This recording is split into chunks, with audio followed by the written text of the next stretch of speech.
चलिए, good morning students, BSc first year students. आपके classes का ऑनलाइन जो आपका क्या है असाइनमेंट या आपका ऑनलाइन जो आपके वीडियो जो आपको प्रोवाइड करने हैं वो हम आज से डालने शुरू करेंगे, क्योंकि वैसे तो लगभग आपका कोर्स पूरा हो चुका है, लेकिन हम कुछ रिवाइज मॉड्यूल्स डालेंगे आपको। ठीक है, जो हम साल भर में हम आपको पढ़ा रखे होंगे उसमें से जो मोस्ट इंपोर्टेंट टॉपिक्स होते हैं आपके, उन टॉपिक पे ही हम क्या कहते हैं वीडियो भी बनाएंगे या कोई पीडीएफ बनाएगा या पीपीटी जो भी आपको प्रोवाइड करेगा स्टडी मटेरियल। तो मैं यहाँ पे आपको कोशिश करूंगा कि क्या है जितने भी आपके ऑर्गेनिक इनऑर्गेनिक फिजिकल जहाँ से भी मिलेगा जो बहुत ज़्यादा इंपॉर्टेंट टॉपिक होते हैं उन टॉपिक पर बेस्ड मैं आपको क्या करें कुछ है वीडियोज बनाते रहूँगा। आप उसको है बहुत ध्यान से क्या करेंगे, सारे वीडियोज को जितने हम बताते हैं वो जनरली आपको क्या है सारे के सारे वीडियोज को आप बहुत अच्छे से वॉच करें, और फिर बुक कॉपी के अंदर हो सकता है आपके पास नोट्स बना होगा, नहीं बना होगा तो वो भी हम प्रोवाइड कर देंगे। तो कोशिश करिएगा कि सारे वीडियोज को बहुत अच्छे से वॉच करने की कोशिश करनी है, ठीक है ना। और एक काम और करिएगा, वीडियोस को देखने के बाद उसको लाइक सब्सक्राइब और शेयर जरूर करें। वो इसलिए नहीं कि हमें कोई बेनिफिट रहेगा, वो इसलिए जरूर करना है कि आपको क्या होगा उससे जितने आपके जो कांटेक्ट में जो और बच्चे होंगे जिनको क्या है जिन तक ये वीडियो नहीं पहुंच पाया तो वहां तक भी वो वीडियो पहुंचेगा, थोड़ा सा उससे और वो भी बेनिफिट रहता है। ठीक है, तो कोशिश करिएगा पक्का आपने क्या करना है लाइक सब्सक्राइब और क्या करना है शेयर तो जरूर करना है। ठीक है, तो और जहां भी आपको कोई दिक्कत आएगा ये भी जरूर बताइएगा कि हमको ये प्रॉब्लम आ रहा है, कमेंट्स में लिख दीजिएगा कि हमको ये समझ में नहीं आता है या कोई पर्टिकुलर स्पेसिफिक टॉपिक है जो आपको लगता है कि ये क्या है पढ़ाया जाना चाहिए, तो आप उसमें डाल दीजिएगा। मेरे यूट्यूब चैनल जो भी होगा उसमें आप कमेंट्स में लिख दीजिएगा कि हमें ये टॉपिक पढ़ा दें, तो हम उस टॉपिक को भी कंसिडर कर लेंगे। ठीक है, तो देखिए स्टार्ट करते हैं हम ऑर्गेनिक के हर टॉपिक में हर चैप्टर में हम एक जनरल टर्म का यूज करते हैं जो हम हमेशा क्या है सबसे पहला टॉपिक इसी को हम लेके चलते हैं हाइब्रिडाइजेशन का टॉपिक। ठीक है, हर जगह पे कंपाउंड्स में एटम्स का हाइब्रिडाइजेशन डिसाइड करना होता है, उसके अकॉर्डिंग फिर हम रिएक्शंस करते हैं, रिएक्शन क्या है स्ट्रक्चर डिफाइन करते हैं। वहाँ इनऑर्गेनिक में भी बीएससीपीआर चलेंगे तो उस पर भी आपका क्या है बीएससीपीआर का भी एक बड़ा सा अच्छा सा टॉपिक वो क्या है वीडियो बनाएंगे हम आपके लिए। तो हर जगह हाइब्रिडाइजेशन का तो आपका हर जगह जिक्र होगा। ठीक है, तो कोशिश करते हैं पहले मैं ऑर्गेनिक के रिस्पेक्ट में हाइब्रिडाइजेशन को डिफाइन करता हूँ, फिर हाइब्रिडाइजेशन को निकालने का शॉर्टकट तरीका भी आपको डिफाइन कर देंगे, फिर इनऑर्गेनिक का हाइब्रिडाइजेशन, फिर बीएससीपीआर कर लेंगे। ठीक है ना, तो देखिए हाइब्रिडाइजेशन, ठीक है, ये हमारा पहला टॉपिक है। तो ऑर्गेनिक केमिस्ट्री शुरू कहां से होती है, कार्बन से शुरू होती है। ठीक है ना, एटॉमिक नंबर कितना होता है 6, तो कार्बन का एटॉमिक नंबर 6 है, और इसका वैलेंस कॉन्फ़िगरेशन कितना होता है 2s2 2p2। वैसे तो टोटल कॉन्फ़िगरेशन कितना हुआ 1s2 2s2 एंड 2p2 होता है कार्बन का कॉन्फ़िगरेशन। ठीक है, 6 एटॉमिक नंबर है ना, 2 4 और ये 6। तो लास्ट इलेक्ट्रॉन 6th इलेक्ट्रॉन किस सेल को बिलोंग कर रहा है, सेकंड सेल को बिलोंग कर रहा है। पांचवा छठा इलेक्ट्रॉन ये दोनों है ना, तो लास्ट इलेक्ट्रॉन का सेल नंबर जो है वो इसके आगे भी तो लगा हुआ है, तो ये हुआ आपका valence shell configuration. Last electron जिस सेल को बिलोंग करता है उस सेल से रिलेटेड होल कॉन्फ़िगरेशन, भले वो एस हो पी हो डी हो जो भी होगा, क्या है लास्ट इलेक्ट्रॉन का सेल कितना है 2, तो 2 जिन जिन के आगे लगा होगा वो टोटल कहलाएगा हमारा वैलेंस सेल कॉन्फ़िगरेशन। और वैलेंस सेल कॉन्फ़िगरेशन ही रिस्पॉन्सिबल होता है ओवरऑल केमिस्ट्री के लिए, इसलिए आपको वैलेंस सेल कॉन्फ़िगरेशन को कंफ्यूज नहीं होना है। ठीक है ना, तो ये हो गया 2s2 2p2। अब इस 2s2 2p2 को यदि हम एनर्जी के ऑर्डर पे अरेंज करेंगे तो ये अरेंजमेंट ऐसा बनेगा कुछ, 2s में कितना इलेक्ट्रॉन होता है 2, देन 2p में कितना electron px py and pz, इसमें भी कितना इलेक्ट्रॉन है 2 इलेक्ट्रॉन है। ये एनर्जी का इंक्रीजिंग ऑर्डर, पहले 2s की एनर्जी कम होती है फिर 2p की, तो 2s की एनर्जी कम होगी तो उसमें इलेक्ट्रॉन पहले जाएगा फिर उसके बाद इसमें इलेक्ट्रॉन। ठीक है, इसको कहता हम कार्बन का ग्राउंड स्टेट कॉन्फ़िगरेशन एनर्जी के रिस्पेक्ट में हमने जो दिखाया है। ठीक है, अब इस ग्राउंड स्टेट कॉन्फ़िगरेशन को देख करके क्या लग रहा है इसमें कितने अनपेयर्ड इलेक्ट्रॉन है 2। एक रूल होता है, अब मैं थोड़ा सा इसके हिस्ट्री पे जा रहा हूं, हाइब्रिडाइजेशन कहां से आया क्यों आया, जरा इसको समझेंगे तो बड़ा अच्छा लगेगा आपको। तो ये कहता है कि आपका देखिए कार्बन में 2 अनपेयर्ड इलेक्ट्रॉन है, तो थ्योरी ऑफ कोवलेंसी कहती है कि जिसके पास जितना नंबर ऑफ अनपेयर्ड इलेक्ट्रॉन होगा वो उतना number of covalent bond create करेगा। तो इसके पास कितना अनपेयर्ड दिख रहा है आपको? दो ही तो अनपेयर्ड दिख रहा है। तो कार्बन ने दो ही तो बॉन्ड बनाना चाहिए, इसका मतलब कार्बन डाइवेलेंट नेचर का होना चाहिए। लेकिन कार्बन सभी जानते हैं, अब हम क्या है बीएससी लेवल पे पढ़ रहे हैं, तो कार्बन टेट्रावेलेंट होता है, ये हम जानते हैं। ठीक है, तो कार्बन टेट्रावेलेंट होता है, लेकिन थ्योरी ऑफ कोवलेंसी कहता है कि जितने अनपेयर्ड उतने बॉन्ड बनेंगे। तो इससे तो आपका ये गलत हो जाएगा, तो दो ही बॉन्ड बना पाएगा। तो यहाँ पे एक प्रपोजल ये दिया गया कि आपका कुछ एनर्जी लेकर के एक इलेक्ट्रॉन यहां से यहां एक्साइट कर जाएगा। तो एक्साइट कर जाएगा तो ये बन जाएगा ना आपका एक्साइटेड स्टेट। ये हो गया 2s में एक इलेक्ट्रॉन, देन 2p में कितने इलेक्ट्रॉन हो गए? 3 electron, px, py and pz। That is called as excited state. अब एक्साइटेड स्टेट में आपके पास दिख रहा है, ठीक है, 4 अनपेयर्ड इलेक्ट्रॉन है। जो थ्योरी ऑफ कोवलेंसी कहता है कि 4 कार्बन 4 बॉन्ड बनाता है, तो उसके बाद 4 अनपेयर्ड इलेक्ट्रॉन होना चाहिए। तो उसको हमने डिफाइन कर दिया, हमने कहा एक इलेक्ट्रॉन एक्साइट हुआ होगा, 4 अनपेयर्ड बना होगा, तब जाकर के 4 बॉन्ड क्रिएट कर लेगा। अब लेकिन यहां पर भी प्रॉब्लम था। क्या प्रॉब्लम था? देखिए जरा, सपोज हमने CH4 बनाया, ठीक है ना, तो CH4 बना होगा तो कैसे बना होगा? हाइड्रोजन का कॉन्फ़िगरेशन कितना होता भैया? 1s1। तो हाइड्रोजन के s ऑर्बिटल में एक इलेक्ट्रॉन है, हाइड्रोजन के s ऑर्बिटल का एक इलेक्ट्रॉन इसके 2s के एक इलेक्ट्रॉन के साथ एक बॉन्ड बनाएगा, एक हाइड्रोजन। यदि हम ये मान के चलते हैं कि एक्साइटेड स्टेट पर ही आपका बॉन्डिंग होने वाली है, तो ये 2s का एक इलेक्ट्रॉन हाइड्रोजन के s के एक इलेक्ट्रॉन के साथ बॉन्ड बनाया, ये 2p का एक इलेक्ट्रॉन दूसरा हाइड्रोजन के 1s1 के साथ एक बॉन्ड बनाएगा, तीसरा इसके साथ बनाएगा, चौथा इसके साथ बनाएगा। तो क्या बन जाएगा? CH4 बन जाएगा। ये बन गया CH4 आपका। अब ये जो CH4 बना हुआ है, इस CH4 में आपको क्या लग रहा है? देखिए, एक बॉन्ड जो बना है वो SS ओवरलैपिंग से बना है, S ओवरलैपिंग से। ये हाइड्रोजन का S, हाइड्रोजन का तो 1s1 होता है ना, और कार्बन का भी कौन सा ऑर्बिटल है? S ऑर्बिटल, SS ओवरलैपिंग से बना हुआ बॉन्ड है। 3 बॉन्ड क्या बने हैं? हाइड्रोजन के S और कार्बन के P ऑर्बिटल के ओवरलैपिंग से बने हैं। तो 3 बॉन्ड हमारे sp ओवरलैपिंग बॉन्ड है, और एक बॉन्ड हमारे पास क्या है? SS ओवरलैपिंग बॉन्ड है। तो डिफरेंट नेचर की जो ओवरलैपिंग होती है, उससे बनने वाले बॉन्ड की स्ट्रेंथ भी तो डिफरेंट होगी।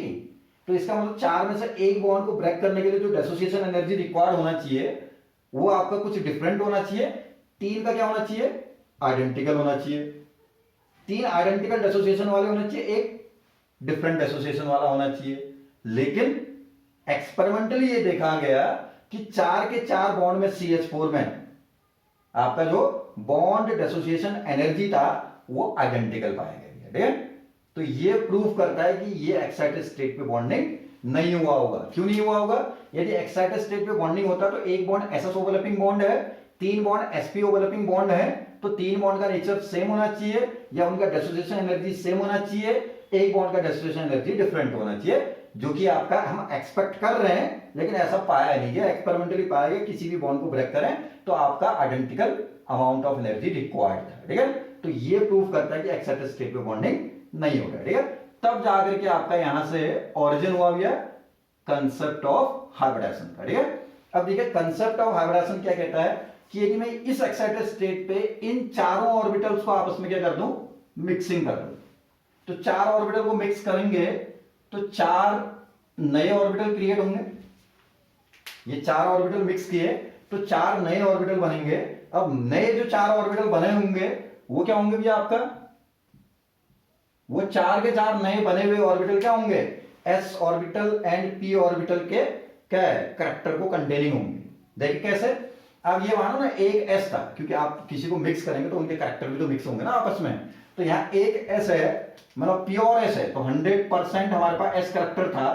तो वो 3 p और 1 s 4 मिक्स हुए, तो अब उसी एक s को कितने में डिस्ट्रीब्यूट होने? इक्वली डिस्ट्रीब्यूट करेगा तो अपने आप को 4 में डिस्ट्रीब्यूट होना है। तो 4 में डिस्ट्रीब्यूट होने तो एक में s करैक्टर कितना होगा? Divided by 4।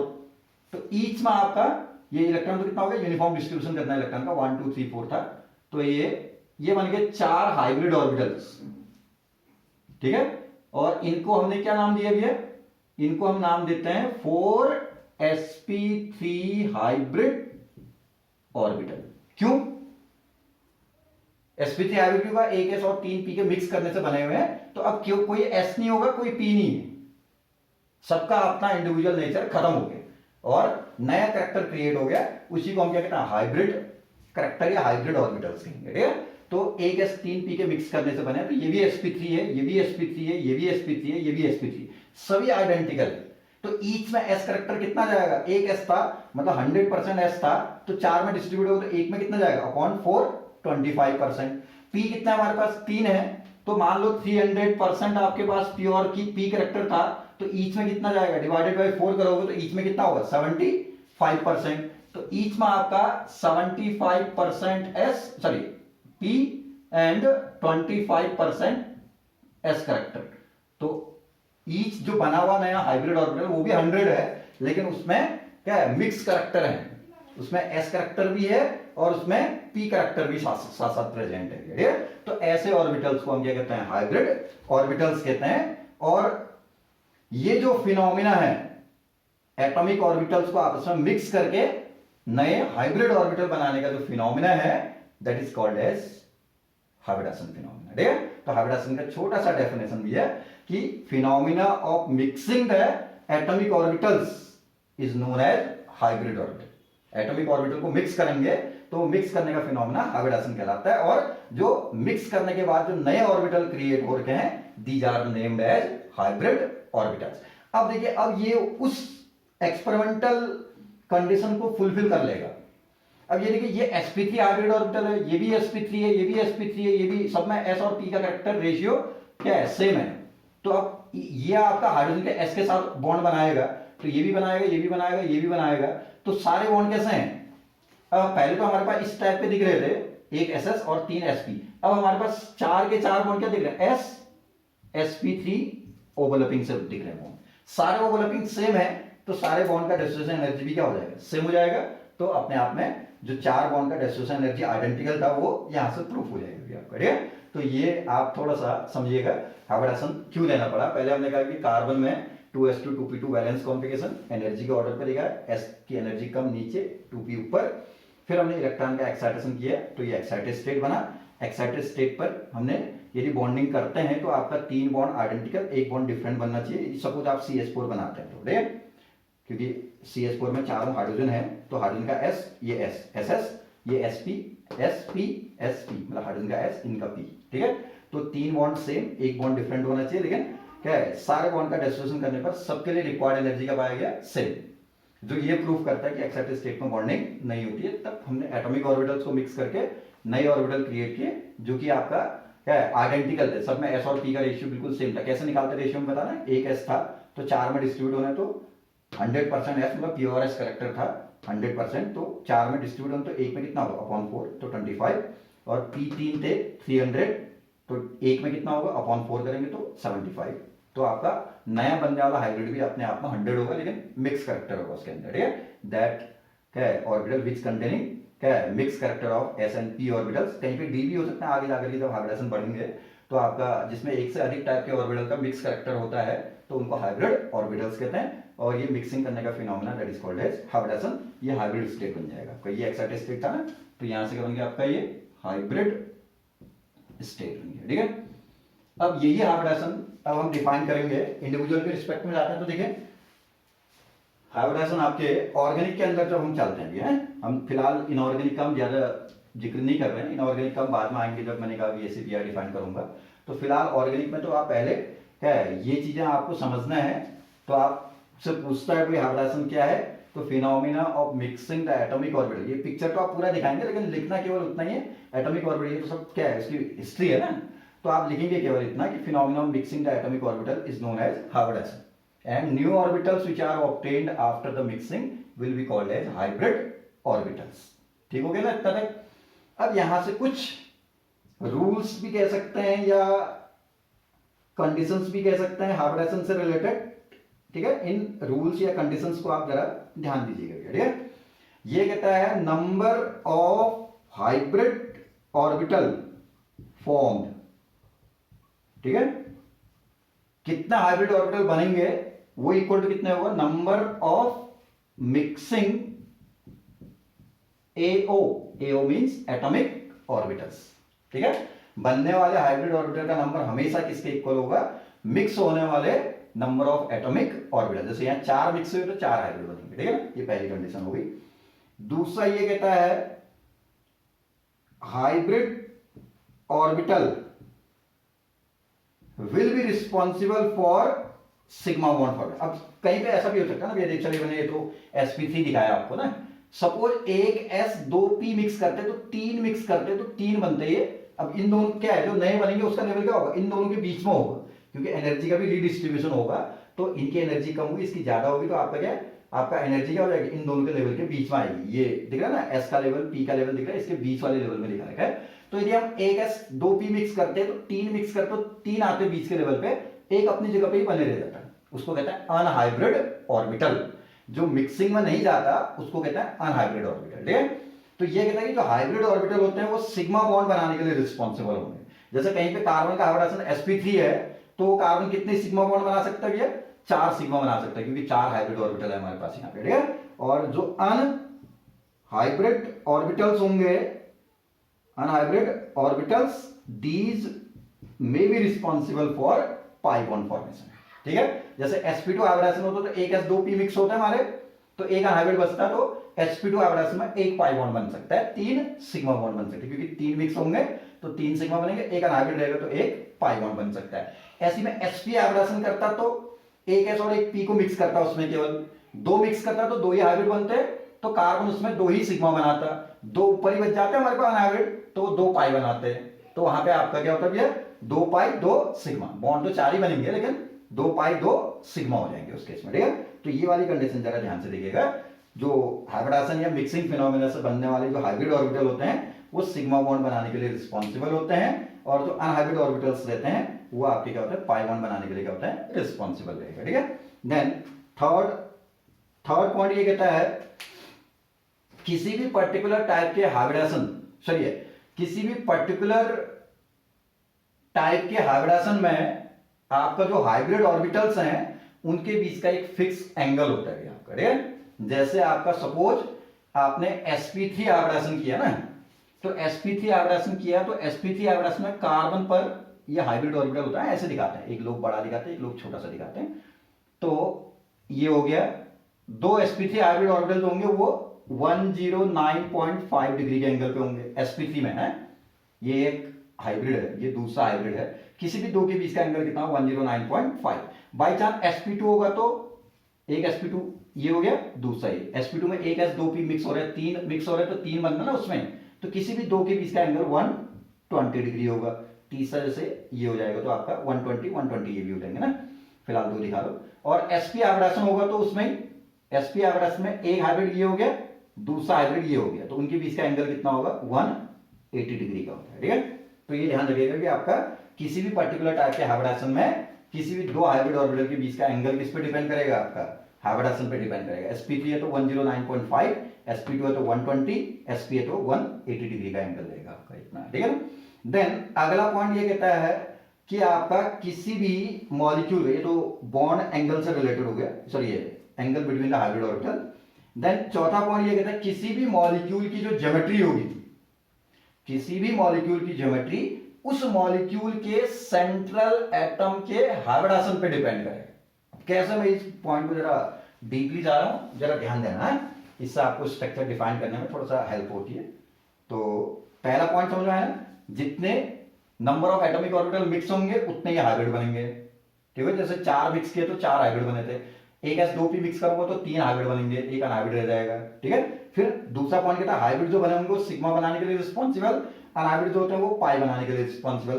तीसरा पॉइंट क्या कहता है, किसी भी पर्टिकुलर टाइप के हाइब्रिडेशन में बॉन्ड एंगल की वैल्यू फिक्स होती है। sp3 में दो हाइब्रिड के बीच का एंगल 109.5 में, ऑर्गेनिक चल रहा हो तो sp sp2 sp3 बस 3 ही हाइब्रिडेशन होंगे ऑर्गेनिक में, और sp2 हाइब्रिडेशन में तो दो हाइब्रिड के बीच का एंगल 120, sp है तो आपका 180 के एंगल पे होंगे, ठीक है ना, इस तरह। और चौथा पॉइंट क्या कहता है, देखिए किसी भी मॉलिक्यूल की ज्योमेट्री, किसी भी मॉलिक्यूल की ज्योमेट्री उसके सेंट्रल एटम के हाइब्रिडेशन पे डिपेंड करेगा, ठीक है। जैसे ये देखिए CH4 है, CH4 में कार्बन का हाइब्रिडेशन sp3 है, ठीक है, क्योंकि कार्बन 4 सिग्मा बना रहा है ना 4 H के साथ, तो 4 सिग्मा कब बनते हैं, जब 4 हाइब्रिड होंगे। अभी तो बोला मैंने कि जो हाइब्रिड होता है उससे सिग्मा बनते हैं, तो आपका 4 हाइड्रोजन के साथ 4 कार्बन से 4 सिग्मा बनाएंगे तभी 4 हाइब्रिड होते होंगे। 4 हाइब्रिड होंगे तो इसका मतलब एक s3p मिक्स किए होंगे, तो इसका मतलब कौन सा हाइब्रिडेशन हुआ होगा, sp3 हाइब्रिडेशन हुआ होगा। ठीक है, तो ये तो आप समझ जा रहे होंगे जैसे जो कंडीशन अभी तक बताइए। तो 4 हाइब्रिड हैं, तो कार्बन के पास एक हाइब्रिड, ये छोटा लो, ये दूसरा हाइब्रिड, इसका छोटा लो, ये तीसरा हाइब्रिड, इसका छोटा लो, ये चौथा हाइब्रिड, इसका। अब ये चौथा इनके बीच में नहीं है, तो आपको थोड़ा सा इसमें हाइब्रिड ऑर्बिटल्स को दिखाने में आपको हल्का सा कंफ्यूजन रहता है ना। तो देखिए मैं इसको आपको ऐसे दिखाता हूँ मॉडल के थ्रू, इजी वे में समझ में आ जाएगा। है देखिए, ये है, देखिए ये है कार्बन सेंटर, जहां पे हमने पकड़ रखा है वो कार्बन है। तो कार्बन का एक हाइब्रिड ऑर्बिटल ये है, ठीक हो गया, ऊपर वाला है, और एक ये राइट साइड, एक ये जो दिख रहा है आपको लेफ्ट साइड। अब ये देखो फोटोग्राफ लेटेस्ट में एक बीच में दिखा रखा हमने ना, लेकिन है एक्चुअली ये 3 डायमेंशनल पिक्चर बोर्ड में दिखा सकते हैं, पीछे को है, ये देखो कहीं से भी देखो पिक्चर आपको सेम दिखेगा। ठीक है, तो किसी भी दो के बीच का एंगल देखो सेम दिख रहा होगा। ये 90 होता तो ऐसा होता है, 90 से थोड़ा बढ़ के है, ये भी आपको 90 से थोड़ा बढ़ के, ये सारे 90 से ऊपर है।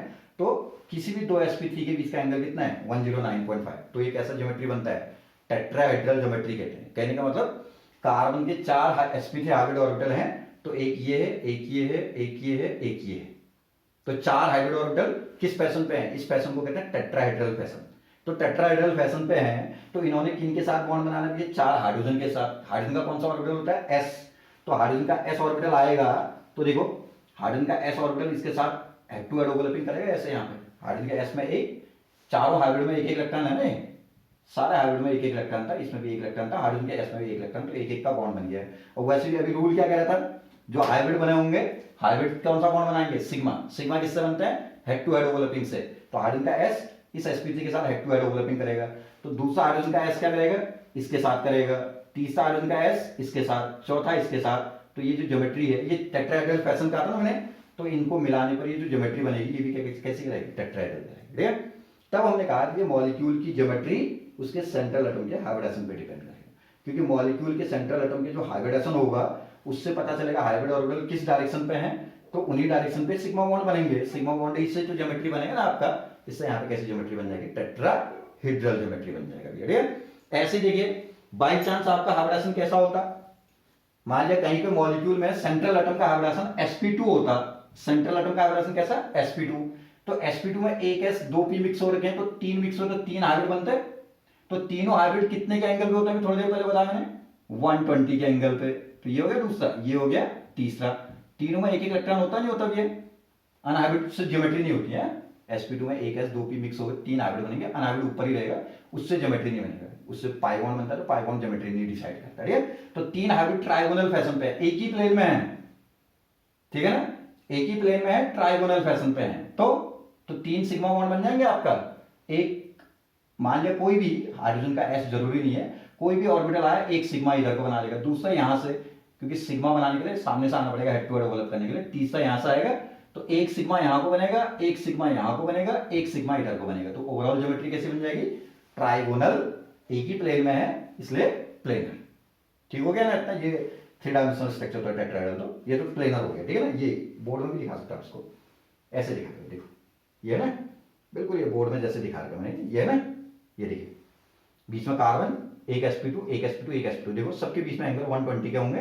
तो ये वाला sp2 यहां से कोई ओवरलैप करेगा, किसी का ऑर्बिटल आएगा उसके साथ बॉन्ड बनाएगा, ये वाला sp2 यहां से कोई आएगा तो उसके साथ बॉन्ड बनाएगा, ये वाला यहां से कोई आएगा उसके साथ बॉन्ड बनाएगा। तो 3 बॉन्ड बन जाएंगे ट्राइगोनल प्लेनर फैशन पे। ठीक है, और परपेंडिकुलर आपका क्या होगा, अनहाइब्रिड होगा, वो पाई बॉन्ड बनाएगा, उस पर हम जिक्र नहीं कर रहे फिलहाल। देन अब देखिए यहां से sp हाइब्रिडेशन होगा, तो sp हाइब्रिडेशन में एक ऐसे एक p मिक्स हो रहे थे, 2 मिक्स हुए तो 2 हाइब्रिड बनेंगे। तो 2 हाइब्रिड जो बनते हैं उनके बीच का एंगल कितना होता है, 180 का एंगल होता है। ठीक है, एक हाइब्रिड ये होगा, इसका छोटा लो, दूसरा हाइब्रिड ये होगा, इसका छोटा लो, तो दोनों हाइब्रिड में कितने इलेक्ट्रॉन है, एक एक। तो एक हाइब्रिड यहां से कोई आएगा बॉन्ड बनाने के लिए, ओवरलैप करेगा, तो सामने से ओवरलैप करेगा, जैसे सेंटर है, सेंटर से आपके 2 हाइब्रिड है, ये बीच में मैंने पकड़ा है, यहाँ पे कार्बन है, एक हाइब्रिड इधर को है, बड़ा लोब जो होगा, छोटा लोब इधर होगा, दूसरा हाइब्रिड इधर को है। तो इधर वाला जो हाइब्रिड होगा सामने से कोई आएगा तो उसके साथ बॉन्ड बनाएगा, तो एक बॉन्ड बन गया कार्बन से इधर को, और दूसरा हाइब्रिड इधर को था, तो यहां से कोई ओवरलैप करेगा तो दूसरा बॉन्ड इधर को, कोई भी आ सकता है, हाइड्रोजन का s भी हो सकता है, किसी का p ऑर्बिटल भी आ सकता है। तो कार्बन से 2 सिग्मा बॉन्ड किस फैशन पे बन जाएंगे, लीनियर फैशन पे। तो मॉलिक्यूल की ज्योमेट्री कैसी कहलाएगी आपकी, लीनियर कहलाएगी। ठीक है, तो मेरे ख्याल से आपको इतने में थोड़ा सा बात समझ में आ गया होगा कि यदि आपका कार्बन का हाइब्रिडेशन कैसा है, sp3 है तो टेट्राहेड्रल ज्योमेट्री, मतलब किसी मॉलिक्यूल के सेंट्रल एटम का हाइब्रिडेशन sp3 है तो आपका मॉलिक्यूल की ज्योमेट्री टेट्राहेड्रल, और यदि मॉलिक्यूल के सेंट्रल एटम का हाइब्रिडेशन sp2 है तो ट्राइगोनल प्लेनर, और सेंट्रल एटम का हाइब्रिडेशन sp है तो मॉलिक्यूल विल बी लीनियर। ठीक है, तो ज्योमेट्री को डिसाइड करने में हाइब्रिडेशन का भी रोल हो सकता है आपका। इतनी बात समझ में आ जाएगा मेरे ख्याल से। इतना तक किसी को कोई कंफ्यूजन नहीं है ना? क्या काम हमने लिखे, सबसे पहले हमने कहा कार्बन का 2s2 2p2 configuration, valence shell configuration है। इसी को एनर्जी ऑर्डर पे लेगा तो 2s की एनर्जी कम तो नीचे, 2p इससे ऊपर दिखा दिया आपने। देन ये कहलाता है ग्राउंड स्टेट, एनर्जी के ऑर्डर पे ग्राउंड स्टेट कॉन्फ़िगरेशन। ठीक है, अब वैलेंस एक क्या है, थ्योरी ऑफ कोवैलेंसी कहता है जितने अनपेयर्ड उतने बॉन्ड। तो यहाँ पे अनपेयर्ड 2 ही हैं तो बॉन्ड कितने बनने चाहिए, 2। लेकिन एक्सपेरिमेंटली देखा गया कि कार्बन कितने बॉन्ड बनाता है, 4, टेट्रावैलेंट होता है। तो उसको डिफाइन करने के लिए ये माना गया कि एक इलेक्ट्रॉन एक्साइट होगा, तो एक s में हो गया, 3 p में 3 हो गए, तो 4 अनपेयर्ड हो गए। ये एक्साइट की है, इसलिए एक्साइट स्टेट करिए। तो यहाँ पे 4 बॉन्ड बन जाने चाहिए, काम बन जाना चाहिए हमारा, CH4 टाइप के मॉलिक्यूल बन जाने चाहिए टेट्रावैलेंट। लेकिन हमने कहा कि आपका जैसे CH4 तो एक एग्जाम्पल ले रहे हैं, कोई और भी ले सकते हैं। CH4 में कार्बन किसके साथ बॉन्ड बना रहा है, 4 हाइड्रोजन के साथ, तो हाइड्रोजन का s ऑर्बिटल होता है, तो ये कार्बन का s हाइड्रोजन के s के साथ सिग्मा, कार्बन का p, ये p, ये सब हाइड्रोजन के s के साथ बॉन्ड बनाएंगे, तो ये sp ओवरलैपिंग बॉन्ड है, ये ss ओवरलैपिंग बॉन्ड है। तो ss ओवरलैपिंग से बना हुआ बॉन्ड और sp ओवरलैपिंग से बना हुए बॉन्ड के जो डेसोसिएशन एनर्जी होगी वो डिफरेंट होती है। ठीक है, इसलिए आपका क्या होना चाहिए, 3 बॉन्ड आइडेंटिकल नेचर के होने चाहिए, एक बॉन्ड डिफरेंट नेचर का होना चाहिए, क्योंकि उसके ओवरलैपिंग डिफरेंट है उनसे। लेकिन पाया गया सभी सेम होते हैं, क्योंकि CH4 के किसी भी बॉन्ड को तोड़ते हैं तो बराबर एनर्जी रिक्वायर्ड होता है, जो ये प्रूव करता है कि यहाँ पे कोई बॉन्डिंग नहीं हुआ। बढ़िया, तब माना गया कि हम यहाँ से एक s3p को मिक्स करते हैं तो आपका क्या बनेगा, 4 हाइब्रिड बनेंगे जो कि आइडेंटिकल होंगे। सब में s और p का करेक्टर क्या होगा भैया, सेम रेशियो में होगा, सेम नहीं होगा s और p, सेम रेशियो में होगा। ये 75-25% के रेशियो में इसमें भी होगा, इसमें भी, इसमें भी। ठीक है, तो इनको कहते हैं हाइब्रिड ऑर्बिटल्स। ठीक, और जितनों को मिक्स करें उसके बारे में हाइब्रिड ऑर्बिटल्स का आप नाम दे सकते हैं। तो यहां से आपको एक चीज क्लियर हो गया होगा कि आपका हाइब्रिडेशन क्या होता है, phenomena of mixing the atomic orbital, लिखना इतना ही है, phenomena of mixing the atomic orbital is called as hybridisation, and new orbital obtained after the mixing will be called as क्या है, हाइब्रिड ऑर्बिटल। अब लेकिन कभी कभी ऐसा भी हो सकता है, देखिए जैसे एक s2p मिक्स करते हैं तो sp2 हाइब्रिडेशन होगा ना उसमें। मैं तो sp3 का एग्जांपल दिखा रहा हूं, sp2 करना होगा तो एक s2p मिक्स करेंगे, एक ऊपर ही बच जाएगा आपका अपने लेवल पे। और ये जो मिक्स होता है उनका लेवल क्या होता है, इन दोनों के लेवल के बीच में, क्योंकि इसकी एनर्जी कम इसकी ज्यादा, तो मिक्स होंगे तो एनर्जी का रीडिस्ट्रीब्यूशन होगा, तो एनर्जी बीच में आ जाएगी लगभग। ठीक है, तो आपका है जो मिक्सिंग में नहीं जाएगा तो अनहाइब्रिड, जैसे sp2 में आपका एक अनहाइब्रिड बच जाएगा, sp करूंगा तो एक ऐसे एक p ही मिक्स करूंगा तो बीच में 2 ही बने होंगे, sp हाइब्रिड ऑर्बिटल कहेंगे, और ऊपर 2 अनहाइब्रिड बन जाएंगे उसमें आपका। ठीक है, देन उसके बाद फिर हमने कहा कि आपका ये तो क्या है, इसका डेफिनेशन, इसका हाइब्रिड ऑर्बिटल क्या होता है ये क्लियर हो गया। फिर उसके बाद हमने कहा कि आपका कुछ रूल्स या कुछ कंडीशंस हैं हाइब्रिडेशन की, कि जितने number of atomic orbital mix होंगे उतने ही हाइब्रिड बनेंगे। दूसरा, जो आपका मिक्स करने के बाद जो बने हुए हाइब्रिड ऑर्बिटल होते हैं वो सिग्मा बॉन्ड बनाने के लिए रिस्पॉन्सिबल होते हैं, और जो आपका अनहाइब्रिड रहते हैं वो पाई बॉन्ड बनाने के लिए रिस्पॉन्सिबल रहते हैं आपका। ठीक है, जैसे sp3 हाइब्रिडेशन कर दिया तो 4 के 4 मिक्स हो गए, उसमें पाई बॉन्ड की कोई गुंजाइश नहीं हुई। sp2 है तो एक s2p मिक्स हुए हैं तो 3 मिक्स हुए हैं, तो आपका 3 हाइब्रिड बने होंगे तो 3 सिग्मा बनेगा उसमें, और एक अनहाइब्रिड बचा होगा तो एक पाई बनेगा। sp हाइब्रिडेशन होगा तो एक ऐसे एक p मिक्स करूंगा तो आपका 2 हाइब्रिड बने होंगे तो 2 सिग्मा बनाएगा उसमें, और 2 क्या होंगे अनहाइब्रिड बचे होंगे, 2 पाई बॉन्ड बनाएगा। ठीक, देन अगला पॉइंट ये कहता है मिक्सिंग के बाद बनने वाले जो हाइब्रिड ऑर्बिटल्स होते हैं उनमें एक फिक्स एंगल होता है। ठीक है, sp3 हाइब्रिड ऑर्बिटल क्या है, हाइब्रिडेशन होगा तो 2 हाइब्रिड के बीच का एंगल 109.5 डिग्री, sp2 होगा तो 120, 2 हाइब्रिड के बीच का एंगल, sp होगा तो किसी भी 2 के बीच का एंगल कितना होगा आपका 180 डिग्री होगा। ठीक है, और चौथा पॉइंट बड़ा इंपॉर्टेंट पॉइंट है स्ट्रक्चरल पॉइंट ऑफ व्यू से, कि किसी भी मॉलिक्यूल की ज्योमेट्री कैसी होगी उसके सेंट्रल एटम का हाइब्रिडेशन तय करता है। ठीक है, जैसे मैंने आपको एक एग्जांपल से क्लियर किया उसको, CH4 का यदि मुझे स्ट्रक्चर पता करना है तो CH4 का हाइब्रिडेशन कितना है, sp3 है। कैसे पता चला आपको, क्योंकि CH4 में कार्बन 4 हाइड्रोजन के साथ बॉन्ड बना रहा है तो हाइड्रोजन के साथ तो सिग्मा ही बनेगा ना, तो 4 हाइब्रिड होते होंगे कार्बन के पास, तभी तो 4 सिग्मा बने होंगे। 4 हाइब्रिड तभी हो सकते हैं जब sp3 हाइब्रिडाइजेशन हुआ होगा आपका। तो sp3 हाइब्रिडाइजेशन में एंगल कितने का था, 109.5 के। तो 4 हाइब्रिड 109.5 के एंगल पे रखे, तो 4 हाइड्रोजन के साथ 4 बॉन्ड बने, तो ये ज्योमेट्री बनेगी टेट्राहेड्रल। लेकिन sp2 होगा तो 3 हाइब्रिड क्या होंगे, 120 के एंगल पे होंगे, तो ट्राइगोनल फैशन पे होंगे। तो वो है एक हाइब्रिड ये है, तो सामने से कोई ओवरलैप करेगा उसके साथ बॉन्ड बनाएगा। दूसरा हाइब्रिड वो है, उधर से कोई ओवरलैप करेगा उसके साथ बॉन्ड। तीसरा हाइब्रिड ये है, यहां से कोई ओवरलैप करेगा तो उसके साथ बॉन्ड बनाएगा। तो 3 सिग्मा ट्राइगोनल प्लेनर में, एक प्लेन में बनते हैं ट्राइगोनल फैशन पे, इसलिए ट्राइगोनल प्लेनर। sp एवरेज में होगा तो 120 के एंगल पे होता है 2 हाइब्रिड। एक हाइब्रिड ये हो गया, उसका छोटा लो। दूसरा हाइब्रिड इधर होगा, उसका छोटा लो।